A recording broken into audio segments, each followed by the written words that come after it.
Hi, let's talk today about some myths about large families. The Lord has blessed my husband and me with 8 children, and we quickly found out that there are many myths about large families. When the kids were younger and we went places together as a family, we would literally see heads turning as they mentally counted, like 1, 2, 3. And we also got lots of comments like, "Are they all yours?" Often people would say to me, "You must have a lot of patience." The truth is, I've run out of patience with those types of comments. The world looks at people with large families and they say, "You're crazy." But God says children are a heritage and reward. According to the Bible, children are a blessing or a gift from the Lord. And the world's telling us many things that just aren't true about large families. Before I get into some of those myths, let me just introduce myself in case you don't know me. I'm Kathie Morrissey, and I'm a writer and blogger over at the Character Corner, where I encourage parents to be purposeful about biblical parenting and training their kids in godly character. So with that in mind, let's just get started on some of the common myths about large families that I've heard. Number one that I hear all the time: you can't afford to have a large family today. The Bible tells us so, that God will supply all our needs.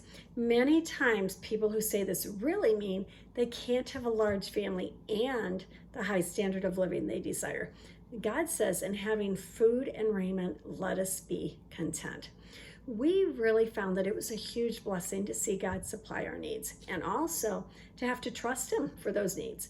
Our kids have seen God supply and they've learned to trust Him as a result.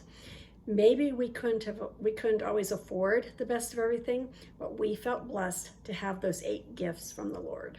Number 2, I often hear this myth: "My kids drive me crazy. I can't get anything done."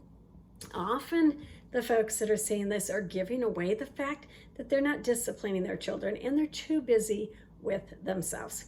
Yes, my kids drive me crazy sometimes too. I said it. But I've found over the years that that's usually been the case when I was busy doing what I wanted to get done and I resented being bothered. Other times it was because I had slacked off on discipline and I wasn't requiring instant obedience or first-time obedience. And that's another post. I'll share a link to that.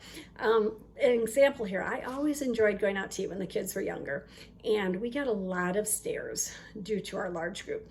But often as we were leaving, we heard comments like, "Your kids are so well behaved." People aren't used to seeing kids that actually mind and are pleasant to be around. Therefore, they believe that several kids will drive you crazy. As for the "how do you get everything done?" the world looks at children and they see work. And yes, they are a lot of work. And there's a lot of work involved, but I also see them as helpers.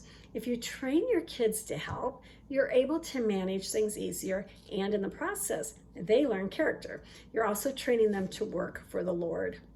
And number 3, I get so bored and feel unfulfilled just being a mother. I remember when a young lady from church told me that when she had children, she planned to stay home with them and quit working. In response to that, a friend told her, "You'll stay home for a while, but then you'll get bored." Well, that's probably true if you feel that raising kids isn't serving God and isn't of eternal value. And yes, you may feel unfulfilled if you expect to accomplish all of your goals. Here's God's answer: get excited about molding and training godly children. What an opportunity and what a challenge. Do all you can to learn how to train your kids in God's way. Rather than being bored, you'll find that you're growing as you look to God for help and wisdom. And as you die to self, you'll also learn to die to self as you meet the needs of those children. All of these myths that I've talked about stem from the idea that children are a bother, not a blessing. As Christian parents, let's replace that worldly attitude with the idea that what we're doing is a godly investment. The Bible says we'll reap what we sow. We are sowing to reap men and women who will be spiritual warriors and give their lives to serve God. What a blessed privilege.